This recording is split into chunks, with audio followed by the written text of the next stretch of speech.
Welcome to the show. Welcome to Your Thought Life podcast. I am your host, Michael Anderson. Today, we're going to be sharing with you turning mistakes into learning opportunities. I know for an absolute fact this will be something that we all can relate to because we've all been there. And maybe you've said something that you regret, or maybe it was a decision that backfired, or maybe you let someone down, or perhaps even yourself. All of us have experienced mistakes, and mistakes are just simply a universal part of life.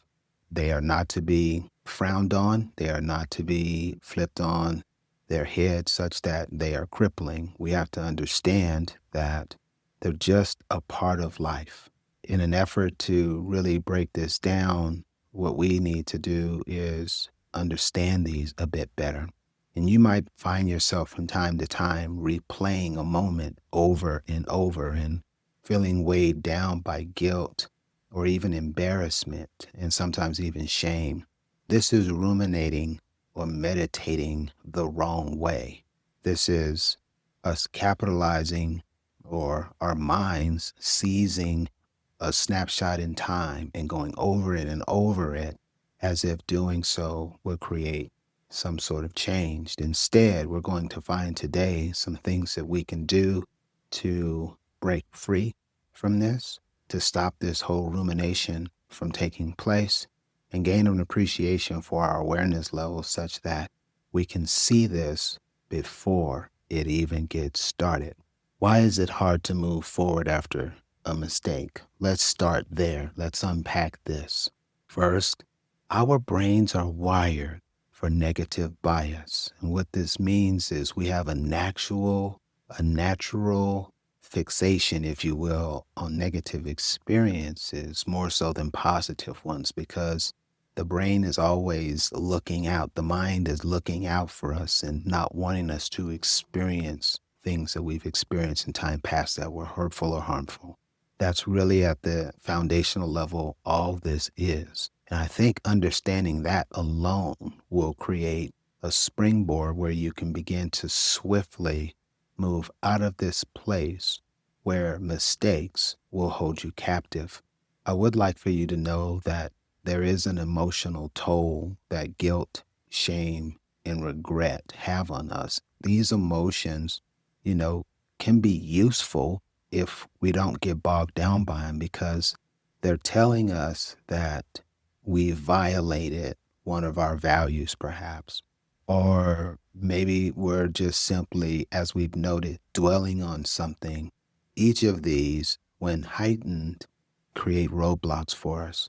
So we need to catch these subtle signals that, hey, we're thinking about the same thing over and over. We're replaying and doing all of these what if situations with it, when in fact, all we need to do is understand that it didn't go according to plan. We have some lessons learned. We're going to harvest the good part from it and move that into long-term retention. The part that didn't go so well, we're going to do a little bit of analysis to understand how can we do that differently the next time, and we're going to simply move forward. This is the blueprint, family, for making certain that you can recover very swiftly from past mistakes and not ruminate on them in a way that makes you feel stuck, encapsulated, enclosed, shut off, not able to be the best version of yourself. The importance of forgiving yourself and moving forward, I believe, is paramount. Some of us have a very difficult time letting ourselves, off the proverbial hook. Forgiveness is the bridge between your mistake and your growth. When you see it this way, this whole situation gets illuminated differently, such that it becomes a learning opportunity. When you forgive yourself, you're not excusing the mistake. You're accepting that you didn't hit your own mark. You didn't hit a prescribed mark. And that's quite all right, because you're human and you're not able to have mastery of every single thing that you do. There's some liberation in that in and of itself as well. But think of forgiveness as an emotional detox. Holding on to guilt and shame is like carrying around a backpack full of rocks. It's exhausting. And again, it holds you back and it prevents you from experiencing life the way you want to. Moreover, it doesn't allow you to reach your full potential. And that can be very crippling when felt over an extended period of time. I love self forgiveness. I think it's an essential part of building self trust. When you're in this space of building self trust, if you don't forgive yourself, you're much more likely to make decisions from a place of fear and doubt. But when we let go of the past, you create space for clarity, confidence, and the selection of better choices. This is what leads to a greater degree of fulfillment and is most certainly advantageous for all of us who desire to do life from our full potential. Moving forward in any situation that hasn't gone right, it allows you to accept and learn. Remember the bridge we talked about? We want to accept and learn. We do not want to ruminate and re-ruminate and re-ruminate. One yields fruit, the other does not. What would you say should be a good question if you experience this? Question like, what did this situation teach me? What have I gained from this? What can I do better next time? This is a very constructive model to help you unpack this without ruminating and carrying on in such a way that you're unwilling, for whatever reason, to forgive yourself. This is a perfect setup for allowing the past to be recovered from. I want to share with you some very practical steps in all of the content that we share. We always want you to have processes and procedures that you can do when you find yourself in the heat of the moment. One of the first things that you can begin to do if you're in a state where you need to start recovery from past mistakes is acknowledge and reflect. What's this mean? It just means you're going to own what happened. You're going to stop the rumination. You're going to own what happened. You're just going to avoid the temptation to deny or to deflect responsibility, because that only prolongs the emotional burden and it keeps you in that state, in that funk that, well, doesn't serve you. We said this once, we're going to say it differently this time. Reflect on what went wrong, why it happened, what did you learn from it, what you can do better the next time. It's much more powerful and impactful if you have a practice of journaling and you can put this in your journal with some sort of reflective heading so that in the future you want to come back and refer to this. Now you have a ready reference. The second thing that I think is really important that will allow you to move forward from a past mistake is to practice self-compassion. We made mention of this light, but we want to give you a couple of more nuggets to think through. I want you to treat yourself the way you treat your closest friend, your closest confidant, or the person that you're in deep relationship with. If a friend came to you upset about a mistake, you would not berate them. You would not beat them down with this. You wouldn't keep asking them just the hard part over and over and over.